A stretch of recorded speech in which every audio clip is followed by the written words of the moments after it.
kaga mutum yana iskanci wani aka yi magana sai ce ai annabi Muhammadu sallallahu alaihi wa sallama ai ya ce din mai la ilaha illallahu ba zai dawoma a wuta ba. Kaji dabba shi har so yake ma ya shiga wuta, wai kaji wai din mai la ilaha illallahu ba zai dawoma a wuta ba. Mu muna neman tsarin Allah daga wuta.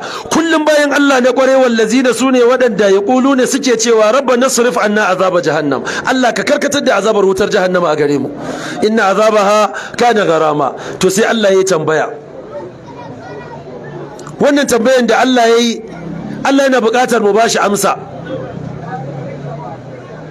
Yanzu don Allah jama'a, mun yadda cewa azabar Allah ta zo ta same mu tsakiyar dare muna bacci, waye yadda a cikin mu nan wurin? Abu Talibul Makki ya ce wa arba'atun bil lisani, ya ce gingima gingiman zunuban da na tattaro daga bakin sahabban manzan Allah sallallahu alaihi